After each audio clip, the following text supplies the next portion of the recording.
You're listening to Over the Top Radio on the Angry Marks Podcast Network. Hello, and welcome to another edition of Over the Top Radio. I am your host, Ed, in San Antonio, and I'm currently joined by my co-host, Cotrera. What's going on, Cotrera? Not too much. Cool. And we got our other co-host on the line, Craig. What's going on, Craig? Greetings and salutations. How are you guys? Well, let's just go ahead and get this over with. And sure. He's at a baseball game, so this sounds like shit. I'm just going to hang up on the dude. But apparently, Brent Kremen has some things to say, so I'm going to put Brent Kremen on the line. Brent Kremen, are you there? I am. You got no more than 20 minutes, Brent. Can you hear me? Yes. Yes. Can you hear me? All right. Yes, we can. Well, yeah, I'd like to discuss WrestleMania. Tell me what do you want to know? You have a lot of things to say, so go ahead and say whatever is important. Well, I'll start off by saying if you said the show is sold out, that is not true. Basically, I went and I got on Priceline, name your own price. I got a hotel for 6 days for I think it was $250 or something over in Arlington, and it was by the Arlington Grand Prairie City line, and so it wasn't anywhere near the stadium, so that's why it was so cheap. It was a nice hotel. It was isolated, and it wasn't near anything. It was worth it. So that's why it was so cheap. Why didn't you look it up and figure out where you could stay, where you could make it to the dinner easily, to WrestleCon easily, Hall of Fame, WrestleMania? Why didn't you do more planning? Why did you just pick a random hotel in Arlington? Well, first of all, I didn't know about WrestleCon. Secondly, the woman that was going to be giving me rides said, I'm moving to Arlington. And so I had a hotel booked near Love Field where I landed, but she says, and I think I also had one booked that I could cancel over in Richardson where she was living, but she said, I'm moving to Arlington, so get one in Arlington. That's why. And then it so happened that she delayed her move by a week, so that didn't work out well for me. But she still made it out there and was able to get me a ride to a lot of places. So basically, I got a hotel for cheap, and then I got my airfare. I did that Priceline, name your own price. That was $270. I had it for $240, but then I realized they booked the wrong date, so they managed to get me to cancel that, and I rescheduled it, and it was $270, which I still think is a tremendous deal. I bought those off Social Security money. I just with two separate purchases using my Social Security money. And so then basically they flew me on Virgin America, and they had on the way there they had a 4-hour layover in L.A. And then on the way back I had to transfer to San Francisco. Now Alaska Airlines is based in Seattle, and American Airlines is based in Dallas, and Southwest Airlines is based in Dallas. So there's a million flights between Seattle and Dallas directly, but they didn't put me on one of those because I wanted to be cheap. And so they say, fine, you want to be cheap? We'll give you a 4-hour layover in Los Angeles, and you can transfer in San Francisco. Have fun. So anyway, I took it. If I had to do it over again, I probably would have spent the extra $30-40 because eating in the Los Angeles airport and eating in the San Francisco airport, that goes and raises the travel costs. But anyway, as far as WrestleMania, I didn't have money for that. I didn't have money for the Hall of Fame, so my parents bought that. That was the agreement: is that they would go and they would help me, and I would not let them help me with the airfare. I wouldn't let them help me with the hotel. But for WrestleMania, right before I was leaving, I checked a broker by Safeco Field, and the broker had the worst seats in the place for WrestleMania for $195, and they had Hall of Fame tickets that were like $100, and those weren't any good either. So I was like, I don't like this. So I go over, and the day before the Hall of Fame, I was able to get tickets that were dead center, like not the section right behind that they have blocked off, but the section behind that, and I was dead center, and that cost me, I think, $150. So I thought that was a good deal. It was better than they had at the broker a few days before. And then for WrestleMania, I just wasn't finding anything good, and so I went over there, and I walk along Ballpark Way, which gets you to which gets you to the Rangers Park. And so that Ballpark Way actually turns into the freeway. And so I was walking along the side of the freeway, and it took me like an hour and 15 minutes to walk, and overall from my hotel. And so I missed Ric Flair. And I wanted to see Ric Flair because Ric Flair and Missy Hyatt are friends, and Ric Flair's David Flair is Jewish, and his oldest daughter Megan is Jewish. His children from Leslie, because Leslie's Jewish, the mother's Jewish, the children are Jewish, and so I figured because of that, and he's friends with Missy, that he could get me in contact with Missy. But Rick had already left, so that was a disappointment to me. I did meet the Nasty Boys, and they're Jewish, but they said they hadn't seen Missy in years, so they couldn't help me with that necklace. Oh, the story of the necklace is that basically I bought Missy a high necklace. High means life. It also is the, how much does this necklace cost, Brent? $275. The way I was able to get that was I got credit from the jeweler, Samuel's Jewelers in Seattle. There's a cheap plug for you. They're great. I bought that on credit, and if I pay it off in 2 months, they don't pay any interest. Otherwise, any remaining balance I pay 20% interest on. So okay, now hold on. Let me just start asking questions. So I didn't actually pay money. Let me ask a question, Brent. Let me ask a question. I am the host here. Okay, you bought this $200 and something necklace to give to Missy Hyatt, but you had absolutely no idea where Missy Hyatt was, even though that Brian and all the shows many times mentioned that she was performing her last show ever at WrestleCon and would be at WrestleCon. How much research did you actually give into other things that you needed to do? I didn't listen to the shows. I didn't know that WrestleCon was even occurring. I had no idea that Missy was having a retirement show. I'm astounded that as much as, the first thing that Missy Hyatt ever saw in wrestling was she turns on TV in Tallahassee, Florida, and she saw, I don't know whether it was Georgia Championship Wrestling or whether it was World Class. She saw the Freebirds. It's the first thing she saw. And she saw Terry Gordy being put in a diaper and sucking on a baby bottle. And she says, what the hell is this? And her dad says, that's pro wrestling. And so the first thing she ever saw was the Freebirds. And so I figured that she would want to be at the induction. Now, Michael Hayes and Michael Stipe is Jewish. Okay, you planned this whole trip. You bought this gold necklace because you just assumed that maybe Missy Hyatt is going to go to the Freebirds Hall of Fame. I figured there's no way. Her first memory. There's no way she would miss the whole ceremony. Luckily, she was in Dallas, but she might not even have been in Dallas, and this whole trip would have happened just because you assumed that she would be at the Freebirds Hall of Fame thing. Am I not correct? I figured there's no way she would miss it because she's good friends with her. She's good friends with Michael Hayes.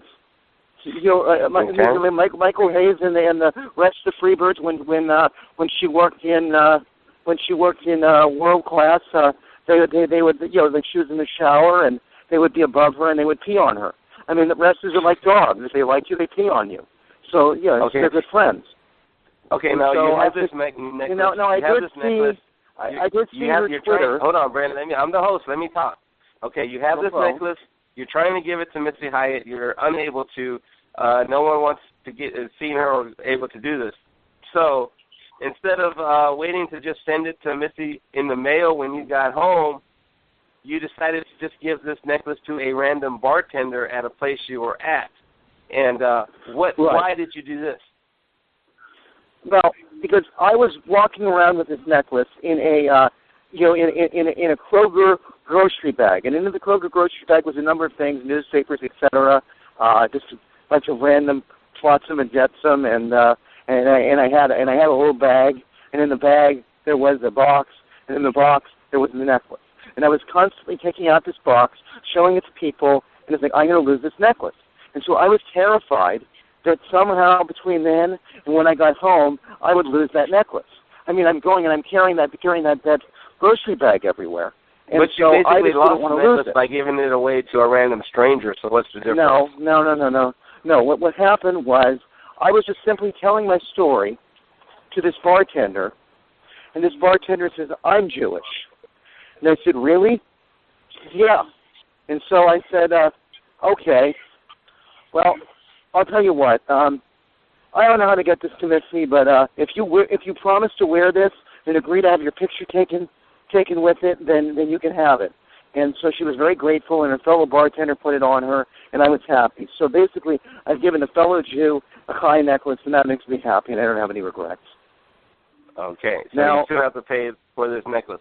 Now, let me ask you a question. You made it to our dinner, and at the dinner you made a speech, and in this speech you told everybody how you had to spend a whole lot of money in a cab ride, and you needed people to pitch in to help you get you back and get you around.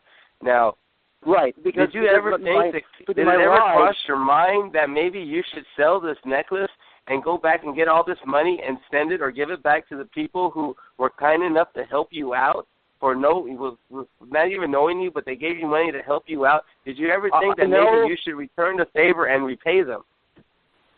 Well, that's a good point, but it didn't cross my mind. I just thought that I would get that necklace to Missy eventually, and I wasn't planning on giving it to anyone else.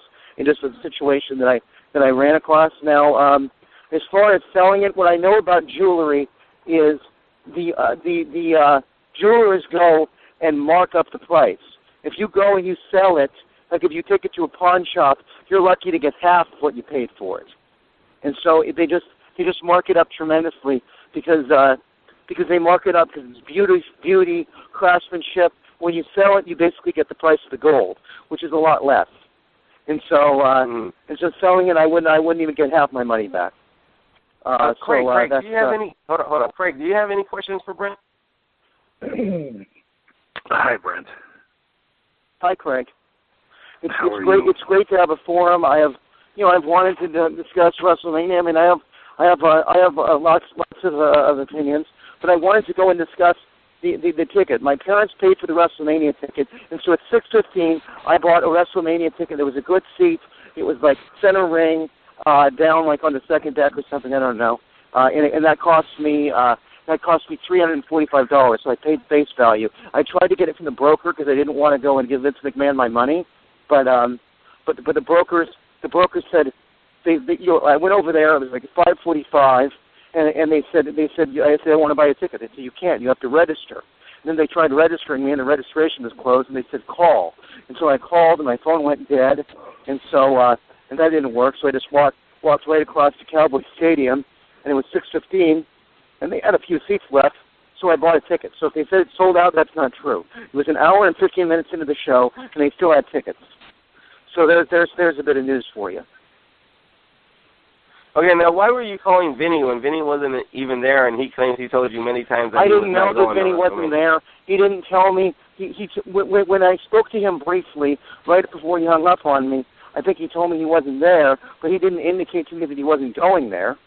He just said he wasn't there at that point. That was on Thursday, so I had no idea that he wasn't eventually showing up. Vinny never picked up the phone. He picked up the phone once, and for about 5 seconds, and hung up after on me. I wonder why. Craig, go ahead and ask your question. I'm sorry, Brent, cut you off. I honestly don't have any questions for Brent. Well, Craig, you've been great. I have. You've been a very good friend to me. You laughed. Yeah? I saw you at the WrestleMania show. That was incredible. I mean, I had no idea where you were. There's 100,000 people there, and I'm just walking up to see if I can find the Husky women's basketball team playing in the Final Four against Syracuse, and I'm trying to find a TV that I can watch that at, which is difficult to find at WrestleMania. Not too many people want to watch women's basketball at WrestleMania, but they were going head to head, and that's my alma mater. And so I'm going up there to try and find a TV, and I find you. I mean, what are the chances that out of 100,000 people, I happen to run into you? I don't think that's a coincidence, Greg. You're a good man. Yeah, I just must be lucky. What? Yeah, Craig, you're very lucky. But Brent, you got just a little bit of time, so if there's anything other seriously important things you have to discuss, get them out right now. Actually, the whole hold on, Brent. Tell everyone the story that you told me about the two girls and the phone call. About the what? The phone call that you had. There was two girls that had called you, and you speculated that one of them was Missy. Oh, that story. Yes. Yes, please. Please. Okay. So there's a woman that I met through JDate that is going through a conservative conversion, and my uncle is Orthodox, and so if I married that woman and we had children, then those children would not be recognized as Jewish. So therefore, if you're going to go through a conversion, it has to be Orthodox, because I want all Jews, the Orthodox, and also the state of Israel does not recognize Reform and conservative conversions, and so therefore you do not have the right of return. Any Jew has the right to be an automatic Israeli citizen, but they say if you go through a Reform and conservative conversion, you are not a Jew. I'm Reformed myself, but if I'm going to marry somebody who converted, it has to be an Orthodox conversion. Okay, long story short. And once you do an Orthodox... Anyway, so this woman already has been divorced twice, has 3 kids, and doesn't want to marry anyway. And so she was just a friend, and she said basically I thought it was her calling to me. She calls me at 7:30 in the morning. Brent, it's WrestleMania. Let's go. And I said, well, gee, you never expressed any interest in going to WrestleMania at 7:30. I'm asleep. And then she calls me at 8:30. Saying, Brent, it's WrestleMania, let's go, let's party. I said, I'm asleep. I said, you want to come up to my room? I don't care. She said, yeah, sure. So I fall back asleep, and nobody ever shows up. And then I call this woman that I thought it was the woman I was speaking to on Judah, and I'm like, well, gee, Alicia, you never expressed any interest in going to WrestleMania before. She said, I didn't call you. I think it was Missy. Because all I know is that some random woman calls my hotel room, all excited, sounds drunk. I think it was Missy Hyatt. Who knows? All I know is some women called me. So Missy Hyatt even wanted you to come hang out with her, and you let her down, and you didn't make it. And then you gave Missy Hyatt's necklace to some random stranger. I don't know if it was Missy or not. I couldn't tell you. I don't know. All I know is that some woman calls me at 8:30 in the morning or 7:30 in the morning when I was asleep, and wanted to get together and party for WrestleMania. And I was really tired. I was asleep. I thought it was Alicia who expressed no interest in going to Arlington. So I was rather puzzled. And I talked to Alicia. She said it wasn't her. So I don't know. I don't know who that was. But some random woman called me in my hotel room. That's weird. Well, Brent, we're pretty much out of time for you, and we're going to you're at a baseball game or something, so we're going to let you go. But I really do think, Brent, that you need to... No, let me talk, Brent. I'm talking. I'm the host. I think that you really need to man up and be a man and reimburse every person who gave you money, because it's not their job to give you money. I have 2 jobs. I work 7 days a week. I saved and busted my ass to pay for everything that I did at WrestleMania. I knew everything that was going on because I was smart enough to research everything. And I think you need to man up and stop depending on other people to take care of you. You're a man, Brent. Next time you do pull something like that at the dinner, I'm going to kick you out of the dinner. There's not going to be any asking for money at the dinner. So I hope you get your act together, and I hope you can man up and be a regular person like next year, like me, Craig, and everyone else who went on their own and did everything on their own and didn't depend on everyone else. So thank you very much, Brent. Okay, I hung up on him.